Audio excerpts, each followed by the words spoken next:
नमस्कार मित्रों, आज हम लोग विश्व जल रंग के अंतर्गत भारत रंग महोत्सव के आयोजन में हमारी संस्था ओपेरा आर्ट सोसाइटी आपके बीच एक नाटक प्रस्तुत करने जा रही है, जिस नाटक का नाम है पंचम वेद और उसका निर्देशन किया है हरि किशोर ठाकुर ने। तो देखते हैं नाटक पंचम वेद, पंचम वेद, पंचम वेद।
मुनिवर को प्रणाम। प्रणाम प्रणाम। कहिए, यहाँ आना कैसे हुआ आप लोगों का? मुनिवर, हम बहुत संकट में हैं मुनिवर। अच्छा।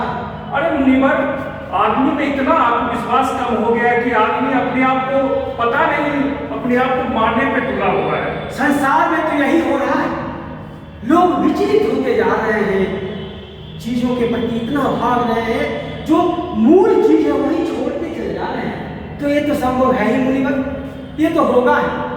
लेकिन जानते हैं जी, इसका एक ही निदान है। क्या मुनिवर? वो निदान है कला संस्कृति। कला संस्कृति को समाज और मानव जाति को जोड़ना है। तो आपको मालूम ही होगा, क्योंकि 4 वेदों की जो रचना हुई थी, उसके बाद एक वेद की जो उत्पत्ति हुई वो है नाट्यशास्त्र। नाट्यशास्त्र मालूम है ना? नाट्यशास्त्र की उत्पत्ति हुई तो मालूम है।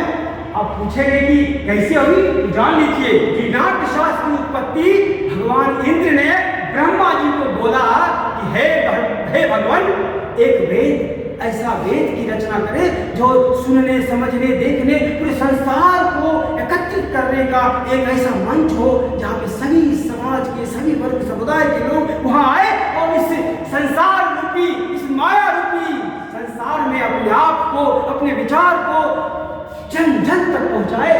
तो मालूम है क्या क्या क्या क्या मुनिवर? तो ब्रह्मा जी ने अपने पुत्रों को लेकर के पंचम वेद उनके दिमाग में आया और उसकी रचना के लिए बोल दिया। तो एक रचना हुई पंचम वेद, जो नाट्यशास्त्र है। तो मुनिवर, ये नाट्यशास्त्र से हम लोग को क्या फायदा है? देखिए, यही तो समझने की बात है। ये नाट्यशास्त्र से हम लोगों को क्या फायदा है? हम लोगों को बहुत फायदा है। ये वैसी जगह है जहाँ पे हम अपनी भावनाओं को व्यक्त करते हैं, अपने समाज की भावनाओं को व्यक्त करते हैं, संसार की भावनाओं को व्यक्त करने का एकमात्र साधन है, वो है रंगमंच, वो है नाट्यशास्त्र, वो है पंचम वेद। तो मुनिवर, तो क्या हम नाटक के माध्यम से अपने शिक्षा दीक्षा को आगे बढ़ा सकते हैं? बिल्कुल। लोग तो भटक रहा है, अब मोक्ष के लिए अपने जीवन को कैसे यापन करें, उसके लिए लोग भटक रहा है। लेकिन हम उसे शिक्षित कैसे हो, हमारा समाज शिक्षित कैसे हो, हमारा समुदाय कैसे आगे बढ़े, वो एक मंच है। वो मंच है रंगमंच। इस रंगमंच में हम सभी आते हैं और अपने संसार में आने के बाद जो भी हमारा कर्म है उसको निष्ठापूर्वक करते हैं। यही रंगमंच की। मुनिवर, जैसे हम रंगमंच करेंगे तो क्या हमारे चरित्र में बदलाव आ सकता है क्या? बिल्कुल आ सकता है मुनिवर। वो कैसे? इनको मालूम है कि चरित्र को हम कैसे बदल सकते हैं? तो बहुत तरीके से बदल सकते हैं। कैसे मुनिवर? जब हम कोई नाटक करते हैं, नाट्य प्रस्तुति करते हैं, तो हम क्या करते हैं? दुनिया की तमाम चीजों को समाहित करते हैं, सोचते हैं, समझते हैं, हम कल्पनाशीलता को बढ़ाते हैं, हम कल्पनाओं में जाते हैं। अगर मान लीजिए भगवान का के चरित्र में हमें कुछ करना है तो हम क्या करेंगे, कल्पनाओं में जाएंगे कि भगवान कैसे होंगे और उस सृष्टि पे भगवान को हम उतारने का प्रयत्न करेंगे। वो करेंगे अभिनय से। वो अभिनय नाट्य शास्त्र के अंतर्गत आता है, वो है अभिनय। अभिनय के द्वारा अपने व्यक्तित्व को भी निखारते हैं, अपने अंदर की चीजों को निखारने का काम करते हैं। वो है रंगमंच, वो है कला। मुनिवर, आपका भी कोई सवाल है तो? केवल नाटक देवताओं के लिए बना है? नहीं, यही तो सोचने की बात है। सिर्फ देवताओं के लिए नहीं, देवता दानव सभी के लिए बना है, क्योंकि इसमें हर तरह की चीजों को उसमें समाहित किया गया है।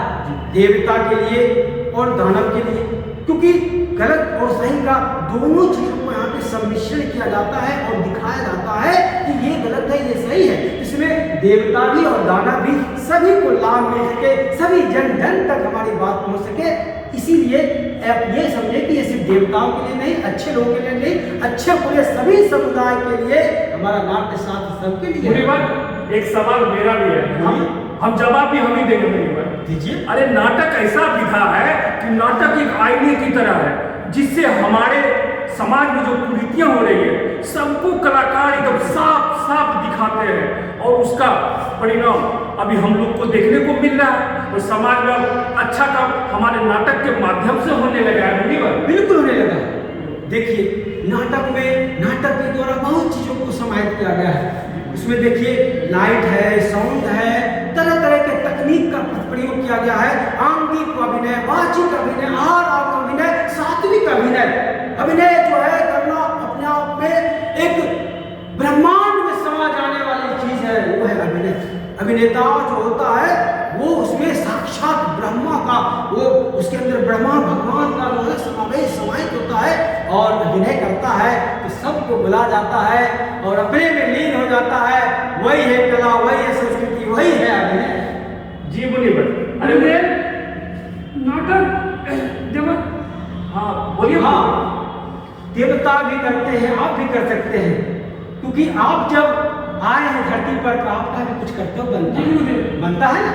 क्योंकि आदमी जो है किसी तरह जी रहा है जिंदगी, फिर हमारा समाज से गंभीरता क्यों नहीं लेता?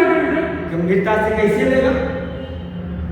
हम आप हमारे जैसे तमाम लोग समाज में जाएंगे, इस कला संस्कृति को आगे बढ़ाएंगे, तभी तो इस गंभीरता से लेगा, समाज गंभीरता से लेगा। उसके पीछे हम जैसे अच्छे लोगों को आगे बढ़कर काम करना है। और हमारे बहुत सारे रंगकर्मी पुत्र अभी जो है समाज को आगे बढ़ाने में लगे हुए हैं।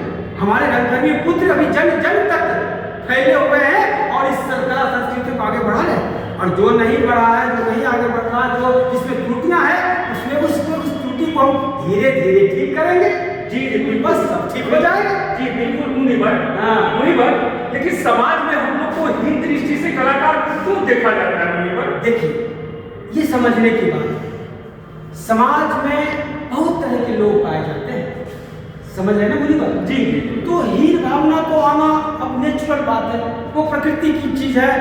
अच्छे खराब सभी तरह के लोग हैं, तो बहुत लोग गलत चीजों में सब मतलब संलिप्त हैं, कुछ अच्छी चीजों में हैं, तो वो गलत तो गलत रहेंगे, लेकिन अपना जो कार्य है, अपना जो जीने का तरीका है, अपना जो कला संस्कृति का बढ़ाने का तरीका है, ब्रह्मा जी ने और इंद्र भगवान के द्वारा जो रचित है, या हमारे द्वारा वो हमारे पुत्रों के द्वारा इसको जो बनाया गया पंचम वेद, इस वेद को हम समझेंगे, जन समझेगा, जग समझेगा, तभी तो इसका सार्थक और सही निदान निकलेगा। ओह, इसका मतलब तो इससे हमारा समाज सुधार जरूर करेगा। बिल्कुल करेगा।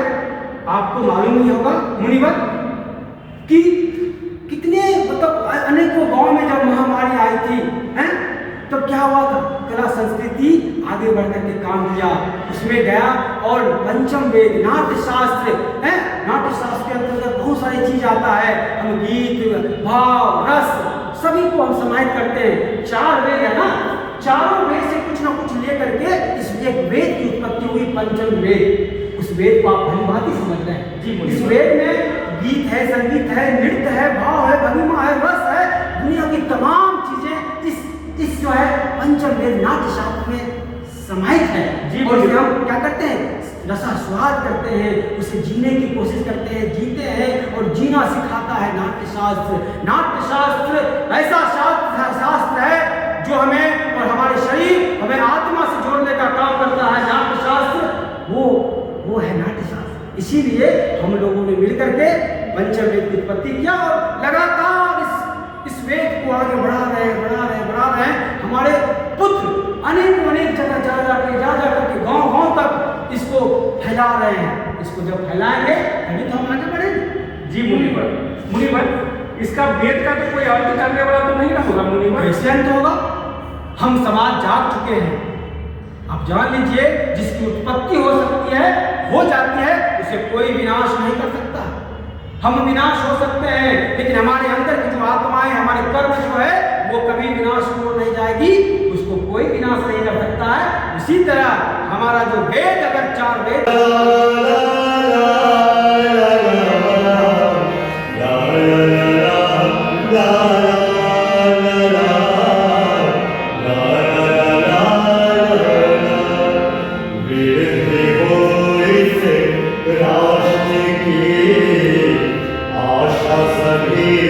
की पूर्ण